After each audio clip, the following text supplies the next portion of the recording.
Some people will shrink when you walk into the room, not because you have wronged them, but because your spirit quietly whispers a truth they have not yet faced within themselves. Stay watchful, because by the end of this, you will understand why your light unsettles the dim. There are people who enter a room and shift its entire atmosphere without uttering a single word. They do not announce themselves with booming voices or theatrical gestures. No, they arrive on the wings of presence, calm, steady, and commanding. Their energy is not loud, yet it is impossible to ignore. And you are one of them. You don't need to speak for people to feel you. You don't need to demand attention. It is given to you, sometimes reluctantly, sometimes reverently, but always inevitably. Your silence carries weight, not the heaviness of grief, but the depth of awareness. You hold a stillness in your bones that runs deeper than noise. You are not simply quiet, you are clear. And clarity, my dear, can be deeply unsettling to those still living in fog. Some will call you intimidating, but what they feel is not intimidation, it is recognition. You remind them of something they have buried deep inside, the truth of who they are, the dreams they abandoned, the shadows they have not dared to confront. You do not set out to hold up a mirror, but your soul is a mirror. When you stand there in your peace, in your steadiness, in your light, those around you are forced to see themselves as they truly are, not as they pretend to be. You have felt it before, the way the energy changes when you enter, the glances, the subtle stutters, the sudden hush. It isn't arrogance that makes you notice, it is awareness. You feel deeply, the unspoken, the unsettled, the unresolved. You are attuned to the undercurrents others overlook or avoid. And because of this, you are often misunderstood, misread. People will project their discomfort onto you because they cannot yet name it within themselves. But you must know this is not your burden to carry. You are not responsible for how others react to your light. Your responsibility is to keep that light burning. There is something sacred about someone who can command a room without uttering a word. You carry that sacredness not because you strive to be better, but because you have chosen to be honest about who you are, what you feel, and what truly matters. You don't wear masks, not because you have something to prove, but because you have outgrown the need to earn acceptance through performance. And that kind of authenticity, it dismantles the illusions others cling to. Your presence speaks where words would fail. You walk in truth. You move with intention, and your silence holds more meaning than the loudest voices. This unsettles those who have built their lives on noise. They may say you're too serious, too intense, too hard to read, but what they truly mean is you're too real. And realness in a world so in love with performance feels like confrontation. But you are not here to confront. You are here to be. Let others respond however they must. Let them squirm, let them fidget, let them fall silent when you arrive. Not because you aim to quiet them, but because your presence reminds them what silence feels like when it is not empty, but full of meaning. There is power in your restraint. There is wisdom in your quiet. There is revolution in your ability to hold space without rushing to fill it. Still, there will be days when you doubt yourself, when you wonder if you should be more like them. Days when you think you should laugh louder, speak more often, or shrink yourself to make others comfortable. Moments when their distance feels like rejection. When loneliness whispers its lies, when you start to believe you are wrong for being as you are. But hear me, those are not your truths. You were not born to be loud, simply to be heard. You were not made to be small, just to be accepted. Your silence is not emptiness, it is presence, it is knowing, it is a force. You are not invisible, you are undeniable, and that is a very different thing. So hold your ground even when it trembles beneath you. Stay steady even when the room tries to shake you. You are not here to mirror their confusion, you are here to reflect their truth. Not everyone will thank you for it, but many, more than you realize, will grow because of it, and that is power. There are voices within you that do not belong solely to you, words that rise from a place older than your memory. They come in the colors of your grandmother's eyes, the weight of your grandfather's silences, the spark of your great-aunt's fire. When you speak, what emerges is not merely language, it is legacy. When you speak, the air itself listens. Even the wind seems to pause. You do not speak to impress, nor to sound clever. You speak because something ancient insists on breaking through your chest, refusing to let you remain quiet. You carry messages once whispered in cotton fields, etched into kitchen tables, hummed through tears, shouted across oceans. Your voice carries echoes, weight, and testimony. You speak sparingly because you know the value of listening. And when you do speak, it is with purpose, rhythm, and reverence. And it shakes people, not because you are trying to, but because truth always shakes. Truth startles, truth stirs, truth does not apologize. People ask how you know what you know. Yes, you have read and walked the roads, but much of your knowing came not from learning, but from remembering. It is in your blood, your bones, your breath. You speak with the voice of your ancestors, not just because you remember them, but because they remember you. Some will not be able to handle this. They will call you intense, say you take things too seriously, speak as though you have seen too much. But you have, even if not with your eyes. Your soul remembers every chain, every prayer, every dream delayed. You carry wisdom passed down in songs and kept safe in silence. When you walk into a room, people don't just feel you, they feel all those who walk with you. Their names may be forgotten, but their spirits rest on your shoulders. Their truths live in your pauses. Their struggles lace your voice with thunder, even when you whisper. You have been chosen to be a vessel, a keeper of stories, a translator of pain into power. There is calm in you, but also a storm, and when you speak, people feel both. Your words rise like tides, gentle enough to comfort, yet strong enough to shake the ground beneath their feet. You do not aim to sound wise, you simply are. You have listened, not just to people, but to silence, to nature, to time, to the ache beneath laughter, to the truth beneath excuses. Many speak to be heard, you speak to be felt. And when people feel your words, something in them shifts, sometimes subtly, a breath caught, a glance averted, sometimes loudly, a challenge, a tear, a question long avoided. That is not your burden. You are not here to wound or to charm. You are here to speak truth. And truth is the most dangerous thing a person can carry.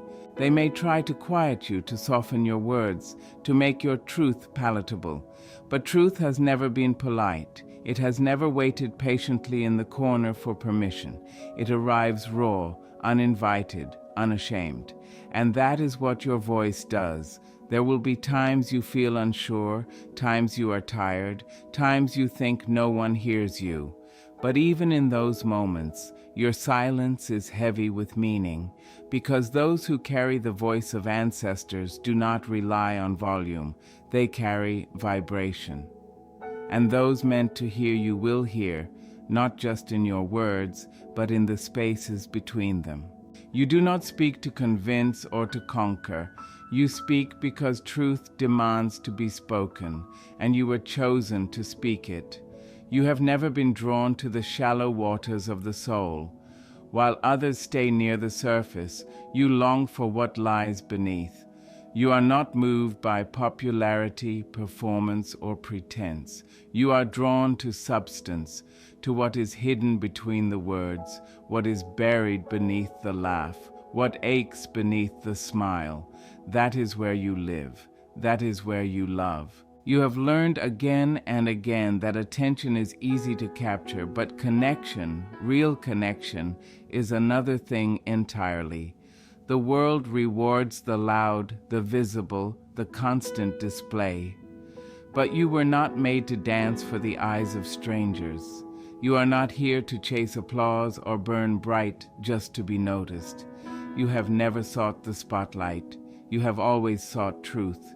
It is a rare hunger to crave meaning over noise, intimacy over admiration, presence over performance. It can be lonely because many have become addicted to the superficial, hooked on validation, endlessly scrolling through lives that are all caption and no content.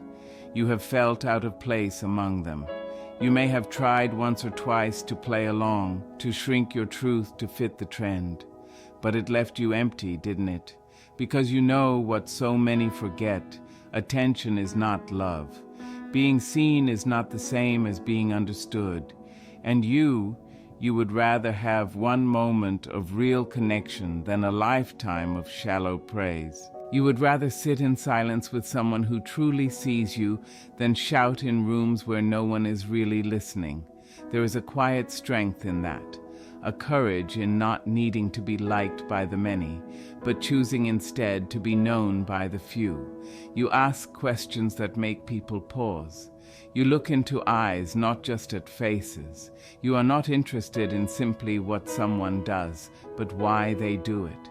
You want to know what keeps them awake at night, what memories still haunt them, what dreams they secretly carry even if they're afraid to speak them aloud. You want the rawness, the honesty, the trembling truth. And because you seek it, you often find it. People open up to you not because you pry, but because your presence tells them it's safe to fall apart. But make no mistake, this kind of depth can be unsettling to others. They may call you intense, too serious, or too emotional.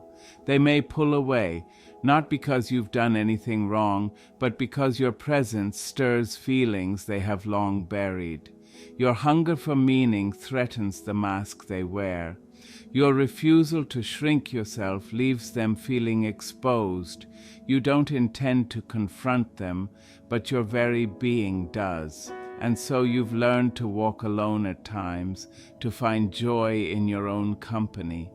You've discovered that solitude is not the absence of people, it is the presence of self.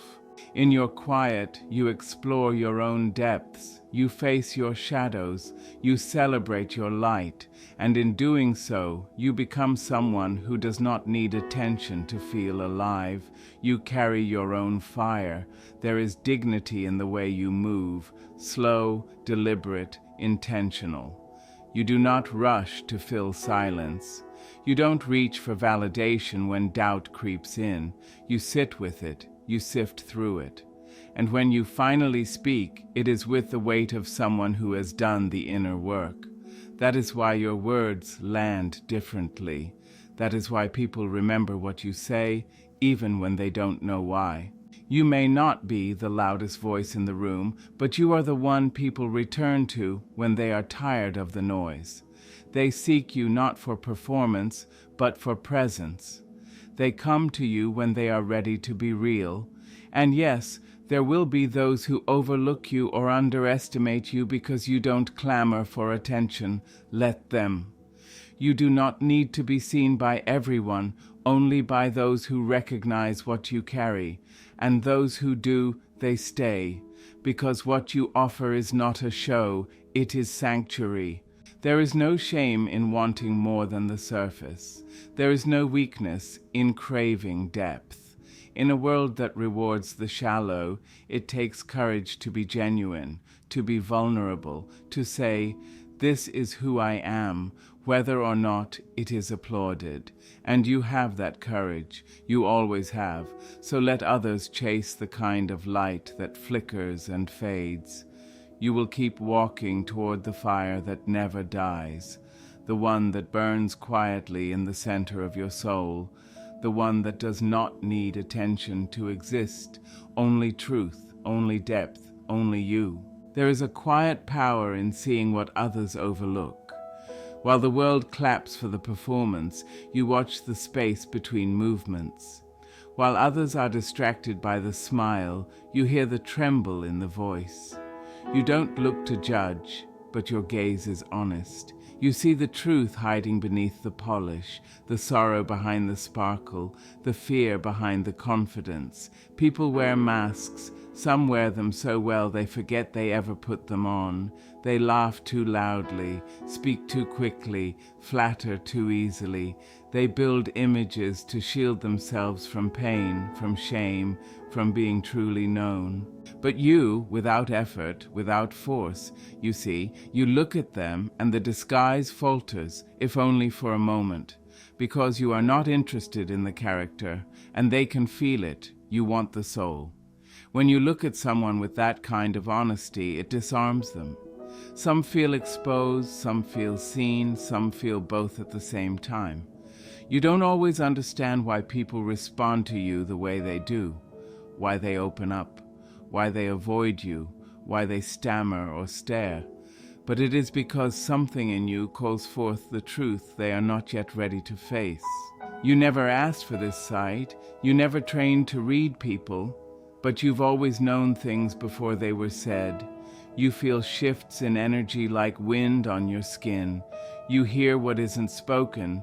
You watch gestures, pauses, glances, and suddenly you know more than you were ever told. You have come to realize that silence often speaks the loudest, and people rarely say exactly what they mean. This insight is both a gift and a burden. It allows you to form bonds rooted in truth. It makes you a safe place for the hurting, the honest, the brave. People come to you when they want to stop pretending. They arrive with their real faces, raw and unpolished, and you listen, not with judgment, but with presence. You hold space for what is messy, unfinished, unresolved. You offer no mask of your own, and in doing so, you inspire others to set theirs down too. But not everyone is ready. Some fear what you see.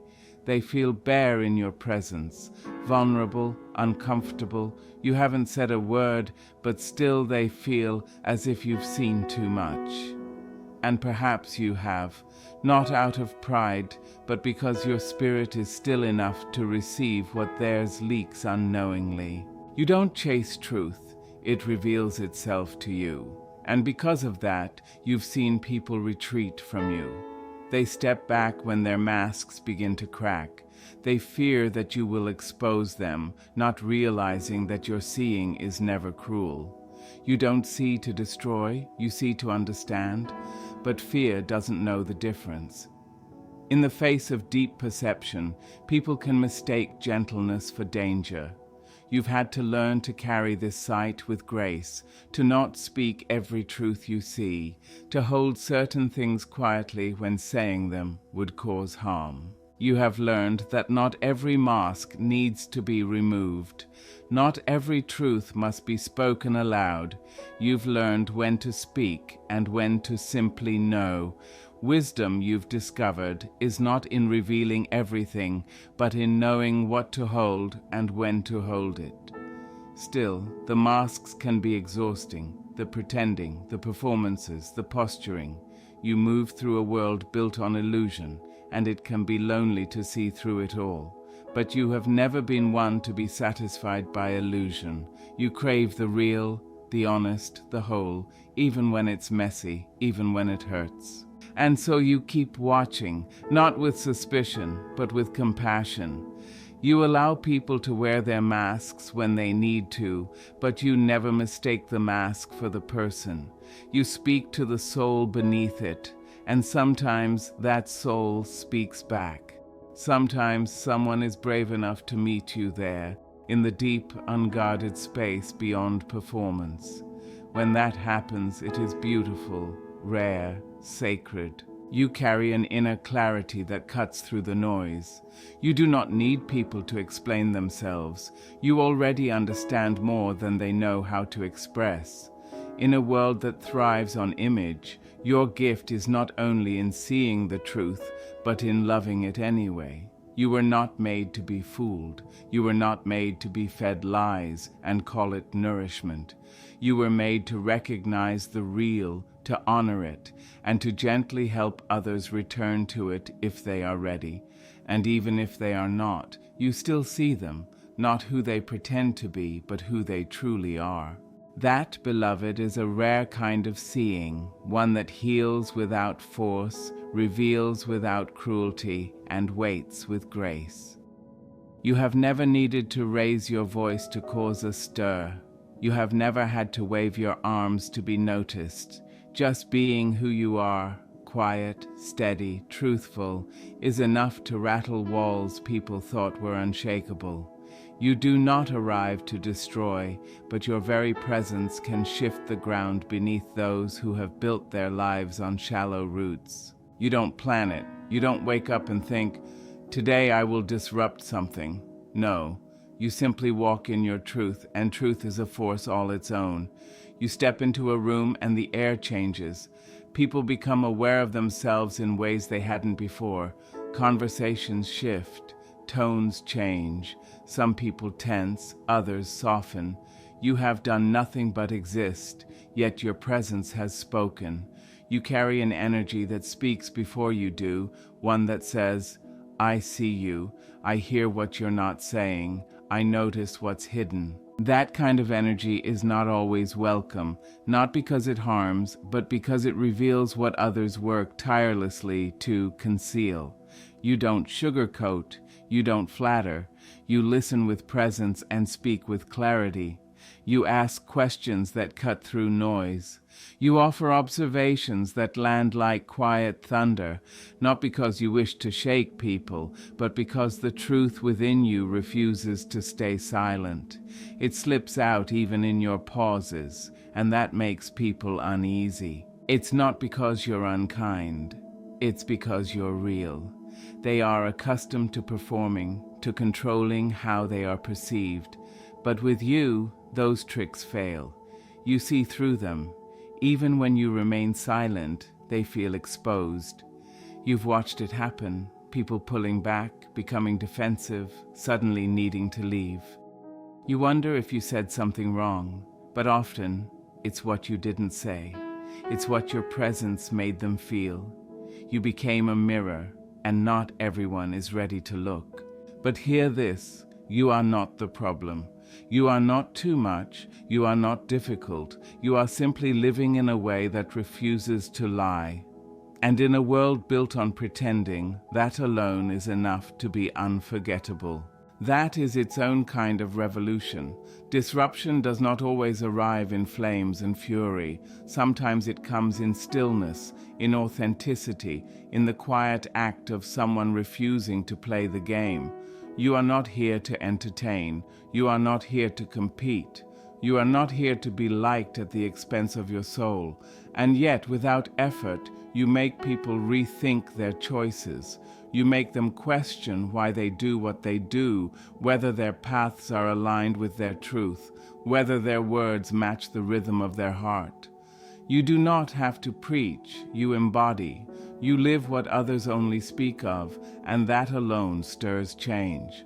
You have likely been misunderstood, labeled difficult, aloof, perhaps even arrogant.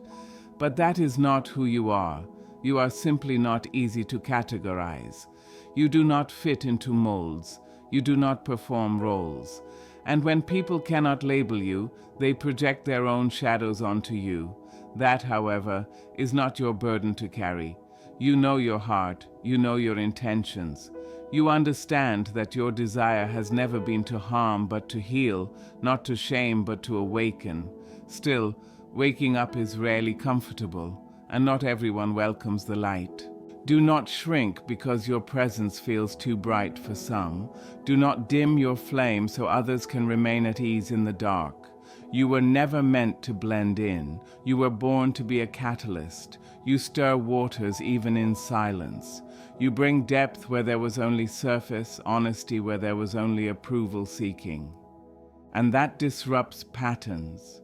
It challenges comfort zones. It lays truth upon tables built on illusions. So yes, you disrupt, but without force, without noise, without trying. That is your strength.